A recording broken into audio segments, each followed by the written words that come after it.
Hey, shalom everyone. I'm Amir Tsarfati. I'm live from Galilee. Let me try and show you where I'm at right now. There you go. That's the Jezreel Valley. Let me see if I can zoom in. Not sure I can. Anyway, this is it. So, you probably believe me now that I'm here. Anyway, super important news that I think you should be aware of that are quite remarkable. So, over the last 24 hours, we heard two major things. So we heard actually so many important things, and if you really don't follow me on Telegram, you're missing so many things, not only about the Middle East, but also a possible war between two nuclear powers, Pakistan and India. There is a huge crisis over there as a result of a massacre that took place in Kashmir, where almost 30 men were executed by a Muslim group. These were tourists, mostly Hindus. They were visiting that area, and a group of armed militants stopped them and separated the men from their wives. Some of them were on their honeymoon, by the way. And then they separated the Muslims from the Hindus, told the men to take off their pants to make sure that they are who they are. And if you claim to be a Muslim, you went through a test. And if you couldn't recite any Quranic verses, they assumed you're lying. And anyway, they cold-bloodedly executed nearly 30 men. Prime Minister Modi cut short his foreign visit. He actually spoke in a very unlikely manner in English, where he said that he's going to pursue all terrorists and their backers. India is blaming Pakistan for backing those militants, because Kashmir is an area that has been disputed between India and Pakistan for the longest time, and it seems like it was something that was inspired by words of a Pakistani military leader that basically threaten all non-Muslims. And so basically, major escalations. You can go to my to my Telegram. There is so much that I report there about what's going on there. So you have to be updated, because this is way bigger, and with the potential of a bigger crisis than even the Ukraine war or the Gaza one. Now, having said that, let's move now to remarks that President Trump just gave over the last 24 hours. He said a few things. He said first that he has no problem meeting with Khamenei if he has to, with the leader of Iran. But also he said, look, we don't want to attack Iran, but if we have to, we will do so.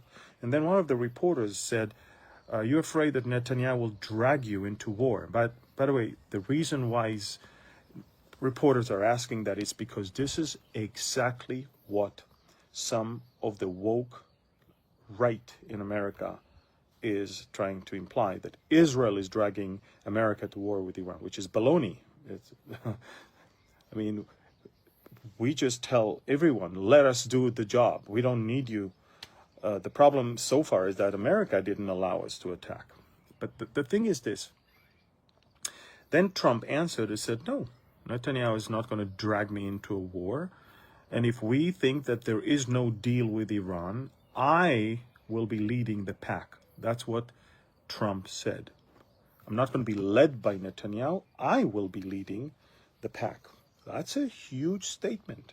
That means that not only that he understands that this is not an option, but it's actually something that America will do by leading.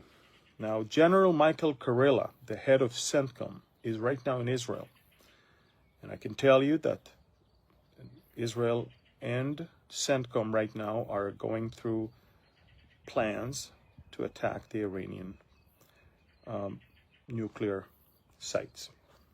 Another thing I want you to know, this is super important, is that the airlift of armaments from America to Israel continues non-stop.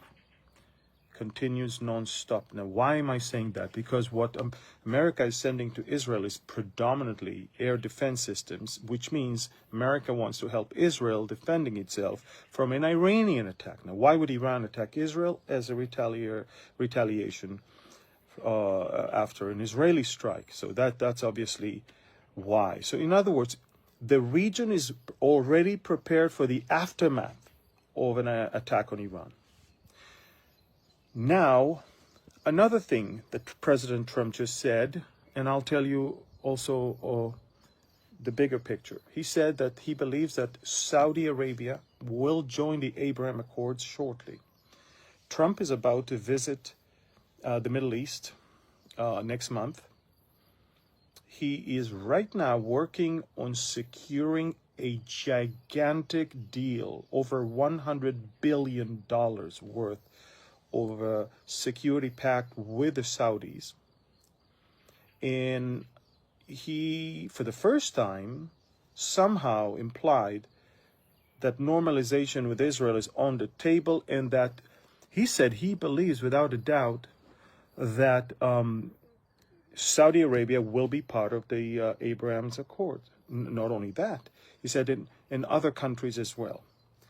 Now, let me tell you that a congressman from the U.S. Republican Party named Corey Mills visited the Syrian presidential palace last week and heard from the Syrian president, Ahmed al-Shara, or Abu Muhammad al-Julani, if you remember, the terrorists from Al-Qaeda and ISIS, he heard from him that Syria will join the Abraham Accords if Israel will move back from territories it just took right now. In other words, he's basically not talking about the Golan Heights. He's talking about everything we just took since the regime fell, which means parts of Mount Hermon and, of course, the buffer area. And then he said, and that Israel will stop bombing in Syria, and Israel will keep our territorial unity. Basically, he opened the door for a peace between Syria and Israel without demanding the Golan Heights back. And he opened the door when it comes to an American envoy in Damascus, and that's an American that belongs to the party that acknowledged the Golan Heights as an Israeli territory. Now, I will tell you that the last person Israel should trust is al-Julani and his gang. Al-Julani is determined to fulfill the ideology of the jihadists. He is the one that sat in prison in Iraq. He's the one that had a $10 million bounty on his head. And he's the one that basically was always, since his 20s, for the last 20 years, he was on the spectrum between Al-Qaeda and ISIS. Nothing less than that. Now, these people they vowed to destroy Israel. These are jihadists. Now, if you understand something, jihadists, they have patience. They don't mind waiting 10 years, 5 years, 12 years, 20 years. Hamas waited 16 years until they pulled October 7th. And at some point, They even said that we're no longer interested in destroying Israel. We've changed, blah, blah, blah. It's all baloney. You can never, ever, ever, ever, ever trust a jihadist. Don't trust anyone from the Muslim Brotherhood. Their ideology is very simple. Israel cannot exist. And therefore, I don't see how Israel should go forward with that type of thing. I think Israel should continue controlling Mount Hermon. Israel actually should expand its grip on southern Syria and take care of its interests. But Israel is now allowing Druze to come into Israel to visit their holy site for their coming festival. Israel, I believe, should allow Maronite Christians to come from Lebanon also to the Holy Sepulchre and other Christian holy sites. We should build those bridges between those with whom we want to have peace and relationship.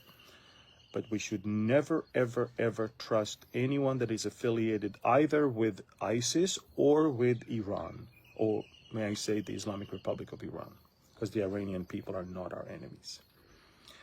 So we're going to hear about a lot of things in the near future. I believe that the month of May is a month where even in Gaza, it's going to be either release of hostages or a full-blown war where we finish with Hamas. I believe that by the time summer comes, in July comes, this is it. There's no more either or with Gaza. This is it. We're done. So expect something huge. And again, take a look at other places around the world. There's something big has to happen. There is too much tension in too many places around the world. And something huge has to happen that will completely realign everything and bring about some sort of, some peace for a while. So, again, Al-Shara offers to join the Abraham's Accord, but Israel should never trust him. Trump says that Saudi Arabia will join the Abraham Accord. A peace proposal already, there's a draft already of a peace proposal between Ukraine and Russia. It doesn't look good for Ukraine because they're going to de facto lose all the territories that Russia controls right now, including Crimea. But again, it will at least bring an end to this war. And we're talking about something big that is about to happen in Gaza in the coming weeks. Because this is it. Israel understands that if we don't see any movement on the side of Hamas, it's probably time to finish with it. And that's it. But there's a lot of fake news about attempts to release hostages in the last few hours. I believe Israel will try to release the hostages in a military action, but it will do so when it's ready.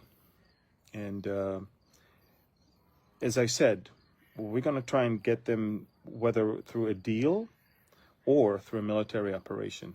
But no matter what, we will do our part. And we will not leave Hamas in power. And we will completely defeat them. That's it. The Houthis are being pounded and decimated. Iran is completely isolated. The Iranian leader gave a speech yesterday. And in his speech, you can read it on Telegram. It's a long explanation that I gave. But in his speech, he basically, in Farsi, he said to the Persians, even if we sign a deal with America, it's just to buy time. It's not to change our goal. Read carefully. Again, I don't know what's going on with Telegram, but make sure you're still subscribed because I think there is some glitch there that took a lot of people off and they are not even aware of it. So go to Amir Tsarfati on Telegram. I've got over 615,000 subscribers. Don't go to any other channel because that's a fake one, okay? And there's a lot of fake channels bearing my name, having my picture, but all they want is your money, basically. They're sending you some messages about crypto and stuff. Just ignore them. But again, the only channel with the blue verification mark and with 615,000 subscribers is mine. That's the only one that is really mine. And follow on Telegram. There's so much that is happening all around the world, but again, especially when it comes to Trump and Saudi Arabia, and when it comes to Syria and stuff that is happening in recent hours, even in Gaza. Again, there's a growing tension, almost war between Pakistan and India. These are two nuclear powers. You cannot overlook these things. So I'll tell you more when there is more to tell you. Until then, Shabbat Shalom. God bless you. And as always, let me tell you, please subscribe to our channel on YouTube, like the video, comment, and share with as many as you can. Last thing I will say is that the IsraelDecree.com, please go pre-order the book. The launch is on May 6th. We want it to be a bestseller, so all the big non-Christian stores will have it. It's small, it's inexpensive. Get as many as you can to your family, to your friends, and to your young generation